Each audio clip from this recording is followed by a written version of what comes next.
네, 2023년 9월 7일 이정훈입니다. 제가 보는 작금의 국제 질서를 간략히 설명드릴까 합니다. 윤석열 대통령이 기시다 일본 총리를 찾아가서 한일 관계를 회복하고 이어 캠프 데이비드에서 한미일 정상회담을 가지면서 한미일 공조체제를 만들었습니다. 그리고 유럽에서는 우크라이나 러시아 전쟁이 1년 이상 진행되고 있습니다. 이제 앞으로 국제정치는 저는 물론 이 방송을 보시는 분들이 예상하고 기대하는 것보다 더 빨리, 더 많은 양으로, 더 많은 질로 변화가 일어날 것입니다. 퀀텀 체인지가 일어날 수 있습니다. 이걸 이렇게 비유할 수 있겠습니다. 제가 기자를 시작한 게 1998년 아주 이른 때였죠. 올림픽 직전에 기자를 했습니다. 올림픽이 끝나고 나서 88, 89, 90년 갑자기 세계적인 변화가 일었습니다. 동유럽 공산국가들이 줄줄이 무너지고 공산제국, 공산주의 국가들의 연합체인 소련이 와해되는 경천도인지할 사건이 일어났습니다. 그땐 제가 하도 어려서 하다 그냥 지나갔습니다. 그러고 나서 미국 중심으로 유니폴라 시스템, 단극 체제가 완성돼서 세계는 그렇게 가는구나 했더니 10년이 지나서 2000년이 되니까 2001년이 되니까 9.11 테러가 일어나면서 갑자기 세계가 긴장했습니다. 그때 국제정치가 확 변했습니다. 그래서 좀 있다가 미국이 아프가니스탄 공격을 하고 이어서 2003년에 이라크 전쟁을 하면서 세계는 격변으로 들어갔었죠. 그리고도 몇 가지 사건도 있었는데 건너뛰고 지금 2023년인 지금 작년부터 시작된 러우 전쟁을 계기로 그 다음에 한미일 공조로 지금 세계 정치는 여러분이 생각하신 것보다 훨씬 더 빠르고 그리고 예상치 못한 방향으로 큰 덩어리로 움직일 겁니다. 굉장히 지금 재밌는 사건이 벌어졌어요. 영국에서 들어온 태영호 의원이 이재명 민주당 대표를 찾아갔습니다. 밥 굶고 있는 이재명 대표를. 이 양반이 찾아가니까 민주당 의원들이 왜 왔냐고 이렇게 막아섰는데 막아서니까 당연히 기자들이 쫓아왔겠죠. 이재명 주변에는 단식 어떻게 하나 하는 보는 사람들이 많으니까. 근데 어쨌든 그렇게 뭐 하고 좀 만나야 되겠다 그랬더니 김원희 의원은 쇼하지 말고 가라 어쩌고 이렇게 삿대질을 하고 그랬겠죠. 조정식 사무총장이 나와서 막고 또 취재진들은 어쨌든 태영호 의원이 왔으니까 사진빨 터지고 민주당 의원은 쓰레기 왔네 이러고 있는데 이재명 씨가 옛날 야 개양이 호구냐? 국회의원 나온다고 개양 돌아다닐 때 한 개양 시민이 먹고 있던 맥주주스 먹고 있다가 그 안주잔 던지면서 개양이 호구냐 그랬더니 당신 나랑 얘기합시다. 이런 배짱은 있어요. 쇼지만. 이제 이재명 씨가 그냥 놔둬라 라고 해서 태영호 의원이 이재명 씨가 단식하는 현장으로 들어갔습니다. 그러자마자 딱 옆에 앉자마자 민주당 의원이 전날 국회에서 태영호 의원한테 북한에서 온 쓰레기 그랬죠. 그러니까 어떻게 민주당 의원들이 나한테 쓰레기라고 할 수 있느냐, 이런 말을 본회의장에서 할 수 있느냐, 그런 소리를 한 박영선 의원을 가만두면 안 된다. 이 대표가 책임지고 출당시키거나 의원직을 박탈해야 된다 그랬습니다. 그러니까 민주당 김상희 의원이 여기서 할 얘기가 아니지 않냐. 박강원 대표를 찾아가서 해라. 원내대표니까. 그러니까 말싸움이 벌어지고 이제 어쩌고 저쩌고 하다가 이제 태 의원을 밀어내니까 3분 만에 나왔습니다. 저는 이걸 보게 되면 이재명 대표가 테러 당한 거예요. 정말 민주당 사람들은 태영호 의원을 우습게 봤습니다. 태영호 의원 그 책을 보게 되면 부인께서 표현하기를 미스터 솔루션이라고 그랬죠. 문제가 생기면 어떻게든 풀어내는 사람이고 돌파하는 사람. 태 의원은 딱 그런 공격을 태영호를 우습게 보고 국회에서 이제 홍범도 문제도 있고 하니까 태영호를 공격했는데 태 의원은 그걸 딱 받아놨다가 그 모든 걸 이재명한테 퍼본 거예요. 단식하고 있는. 이재명 씨는 본인이 엄청 억울했던 모양이지? 라고 그랬는데 태 의원은 그 나오고 난 다음에도 기자들을 만나 원하는 조치가 없으면 또 면담을 요청할 것인가 라고 질문 받으니까 등띠 mell려서 내가 또 쫓겨나더라도 계속 찾아가겠다 이랬습니다. 거짓부렁인지 뭔지 하여간 어쨌든 낮에는 밥을 못 먹고 있는 이재명이 힘들 텐데 계속 괴롭히겠다 이런 의지를 표현했습니다. 이건 하여간 민주당 사람들이 이북에서 온 국회의원이니까 우습게 보고 했다가 큰 코 다친 거고 세상 바뀐 거를 모르고 한 짓입니다.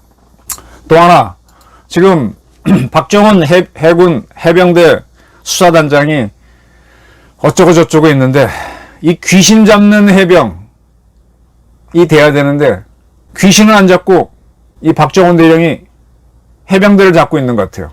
뭐 구질구질하게 따지고 들어가면 숱한 얘기가 있겠지만은 지금 박정훈 씨가 하는 거는 좀 지나칩니다.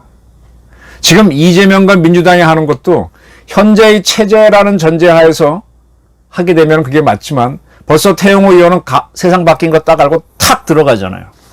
윤석열 대통령이 캠프 데이비드 협정을 끌어내고 그 전에 기시다를 딱 만나고 한 거는 세상 변화를 보면서 선제 운동권 얘기를 하면 선도투쟁적으로 한 겁니다. 바뀌고 있는 겁니다. 옛날 시스템을 그대로 짓고 그렇겠지 하고 그 틀에서 싸우다 보면은 한 방에 골로 간다. 그 말씀드리는 겁니다. 지금 이준석 제가 이제 계속 지난 대통령 선거 있을 때 김이박 홍안 얘기하면서 윤석열 후보가 승리하려면 김종인, 이준석, 박근혜, 홍준표, 안철수, 김이박, 홍안 이 5명의 연대를 끌어내야 된다라고 얘기한 적이 있어서 굉장히 친 이준석으로 아는 분들이 많은데 뭐 그 이준석 난 누군지도 모르고 필요성에 의해서 필요하다고 했던 건데 어쨌든 그건 그렇고요. 지금 더 탐사에서 윤석열 대통령이 국힘당에 입당하기 전에 누군가와 통화한 그 녹취록이 나와가지고 거기서 뭐 이준석이를 3개월 만에 날리고 어쩌고 한 거 가지고 조금 시끄러웠는데 참 그런 뭐 통화를 녹음할 수는 있겠죠. 근데 이거를 더 탐사라고 하는 매체에 주는 사람이 누군지 참 그렇고 이걸 갖고 이준석이는 이제 또 뭐라고 떠드는데 이준석 씨가 지금 이걸 갖고 떠드는 것도요. 지금 급변하는 상황 속에서는 흘러가는 물밖에 안 된다. 이재명이가 단식하는 것처럼 단식도 지금 급변하는 상황, 지금 윤석열 대통령은 세상이 확 바뀐 거를 느끼고 외교적인 큰 싸움을 하고 있는데 지금 뭐 윤석열 물러나고 고리타분한 단식이나 하고 있는 게 그게 올드 패션 한심하다는 거예요. 그러니까 태영호 의원이 탁 치는 거예요. 지금 박정훈 해병대 대령이 청와대 윗선이 개입했다 어쩌고 떠드는데 국제 정치에서 변화가 왔을 때 지금 이 사건은 우리 아까운 해병이 희생됐고 안타깝지만 그 정도 사건이지 이게 국기를 흔들 사건으로 안 갑니다. 여기에 대해서 야당이 모여들고 귀신 잡아야 할 해병들이 모여들고 하는 거는 난센스라는 얘기예요. 연작처당이라는 게 있죠. 불이 났는데 제비들이 찌찌집에 배 불 꺼집니까? 지금 크게 국제정치에 변하고 있는데 국내 사소한 문제 갖고 떠들고 있는 게 이재명, 귀신 잡아야 할 박정훈 대령이 딴 거 잡고 있는 거. 그 다음에 이준석이가 뭐 옛날 통화 녹음 자료 갖고 떠드는 거. 이런 거란 얘기예요. 자, 지금 윤 대통령은 지금 북핵과 미사일 개발은 유엔 안보리 결의상 위반이다 라고 하면서 아세안 플러스 정상회담에 가서 따당 얘기하고 있습니다. 이제 신냉전이라고 표현할 수도 있고 뭐라 그럴까. 하여간 이라크하고 그 테러와의 전쟁 2003년도 2001년도 있었던 9.11 테러에 그런 거가 될지 아니면 코소보전 형태가 될지 아니면은 1990년 91년에 있었던 냉전 종식 같은 그러한 거대한 사태가 될지 이 거대한 사태라고 한다면은 쉽게 말하면 중국 공산 체제가 무너지고 러시아가 또 한번 와야 되고 북한까지도 붕괴되는 그런 게 일어날지 아니면은 러우 전쟁 같은 경우는 우로 전쟁 같은 경우는 뭐 이라크 전쟁이나 체제까지 변화는 안 시켰지만은 테러와의 전쟁, 아프간 침공 같은 거가 되겠죠. 그런 거가 될지는 두고 봐야 되지만 급변한다 이거예요. 근데 이거를 윤 대통령이 감을 잡고 아세안 플러스 한중일 회담에 가서 딱딱 던지고 있습니다. 지금 이 사진은요, 일본 방송에서 나오는 화면입니다. G20 회담이 지난번 인도에서 있었죠. 지금 G20 회담에 무조건 대한민국은 참여합니다. 그 다음에 지금 아세안 플러스 한중일 회담이 있는데 한국이 당연히 참여하죠. 그 다음에 11월쯤에 미국 샌프란시스코에서, 그 전에 9월 11일 날 무슨 중요한 회담인데 갑자기 생각이 안 나네요. 그리고 이제 11월 달에 미국 샌프란시스코에서 에이펙 정상회담이 열립니다. 이 에이펙 정상회담에서는 미국이 대만을 정식 회원국으로 참여시킬 겁니다.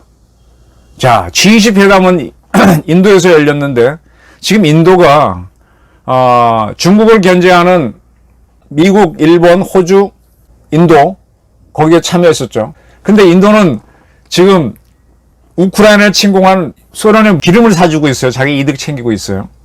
인도는 왔다 갔다 합니다. 원래 비동맹이라서.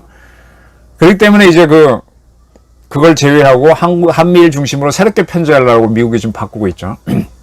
그 다음에 이제 아시안 회담에서 있었고, 그 다음에 캠프 데이비드 회담에서 한미일이 딱, 이 그림은 한미일이 스크럼을 딱 짜고, 여기 보면 기시다 맨 아래, 바이든, 윤석열 스크럼 짜고, 그 오른쪽은 뭐 호주, 그 뒤에 있는 거는 뉴질랜드 정도 되겠죠.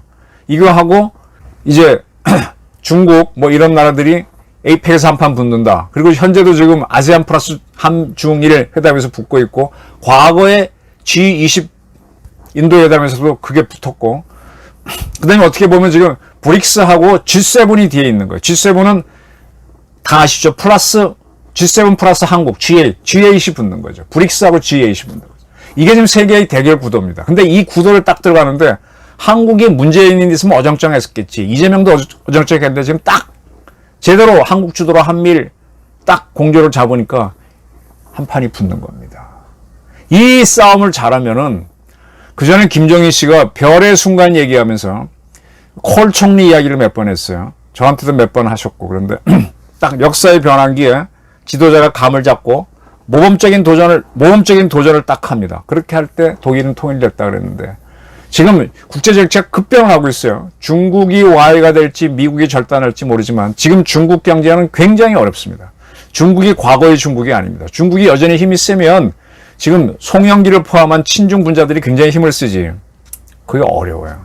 중국이 와해되면 우리가 통일기를 잡습니다. 서독의 콜 총리 역할을 윤석열 대통령이 할 수가 있다는 얘기예요. 그 서독이 통일됐을 때는 아버지 부시하고 콜 총리 간의 미독 공조가 핵심이었는데, 지금 윤석열이 대통령이 바이든하고 윤 바이든 공조를 지금 만들고 있습니다. 기시다하고도 딱 만들었어요. 그때 콜 총리가 통일하려고 할 때 가장 반대할 수 있는 세력은 영국하고 프랑스예요. 두 나라는 침공을 특히 프랑스. 근데 그걸 미국이 하니까 딱 됐잖아요. 우리가 통일하는데 반대가 될 수 있는 게 우리 진영에서는 일본인데, 일본이 이번에 캠프 데이비드 협정에서 한반도가 평화적으로 통일된 걸 지지한다고 밝혔고, 그 이전에 아베 총리는 조갑재 월간조선 편집장과의 인터뷰에서 한국 주도의 통일을 바란다고 밝힌 적이 있습니다. 자, 지금 우리가 일본을 우리 편으로 만들어 놓은 거죠. 그 외에 사소한 문제는 다 흘려보내는 거, 딱 핵심만 쥐고 가는 거죠. 이렇게 지금 세상이 변하고 있습니다. 절체절명의 기회가 오고 있습니다. 물론 실패하게 되면은, 실패는 아마 내년 4월 총선에서 윤석열 정부가 과반을 못 얻거나 하게 되면 그건 탄핵, 우린 끝나는 거예요. 우리라 그래서 좌파 빼고 끝나는 거예요. 근데 만약에 성과가 있어 내년에도 이긴다 그러면 굉장히 기회를 잡는 거죠. 박정희 전두환 이후 이승만 박진영이 한번 꽝탐 쪽, 이게 임기 내년 지나면 벌써 임기가 이제 3년밖에 안 남게 되는 게 문제인데, 그 후에 어떤 사람이 보수 세력에서 대통령이 나올지 모르지만 만약 이어간다면 퀀텀 점프할 수 있는 기회를 잡게 되는 거죠. 이러한 변화가 지금 윤석열 대통령이 주도적으로 하면서 확 끌고 가고 있습니다. 요거를 보여주는 게 일본 방송에 나온 요 그림입니다. 요 그림 오른쪽에 있는 이게 일본 말로 글로벌 사우스인데, 우리나라에서 지구에서 보게 되면 적도 남쪽에 있는 나라들이 남미, 아프리카, 그 다음에 동남아, 이런 나라들은 좀 가난하죠. 이런 나라들은 구경꾼이에요. 그럼 세계에서 중심 국가는 뭐냐? G8으로 표현되는, 한국에 포함된 그 나라하고 브릭스라고 표현되는 브라질, 인도, 러시아, 그 다음에 중국, 대국이죠. 이런 나라들하고 그 똘마니들. 이게 이제 박 터지는 싸움을 하는 건데 누가 세겠습니까? 참고로 중국이 세다 그러는데 중국의 그 경제력이나 이런 건 좀 인플레된 게 있거든요. 지금 러시아의 국력은 한국, 일본, 독일, 영국, 프랑스, 이탈리아랑 거의 비슷해요. 아마 중국도 한번 이번에 무너지게 되면 그 정도 수준이 될 겁니다. 미국을 제외한 G7 국가들이 굉장히 센 겁니다. 여기서 결판 나게 되면은 글로벌 사우스 국가들도 이제 편을 들겠죠. 근데 그나마는 어느 편에 안 들었기 때문에 늘 그렇게 구경꾼으로 있고 가난하게 되는 겁니다. 물론 이 대결에서 패하는 쪽은 과거 소련이 무너졌듯이 약해지겠지만 이런 싸움이 벌어지고 있는데 지금 뭐 민주당은 어설프게 태영호 쓰레기 공산주의자 그랬다가 태영호한테 뿔로 걷어차였죠. 귀신 잡고 공산주의라고 잡으라고 만들어 놓은 해병대가 이상한 것 같고 티격태격 하다가 그게 해병대 정신이라고 지금 모이고 있는데 시대에 안 맞습니다. 이준석은 자기 억울함을 까불까불 얘기하고 있는데 그릇이 작다는 걸 보여주고 있는 거예요. 민주당과 이준석과 일부 해병대는 안 맞는 겁니다. 지금 큰 틀에서 돌아가는 세계 정세를 보십시오. 윤석열 대통령은 그 맥을 잡아가고 있습니다. 저희 분석이었습니다. 감사합니다.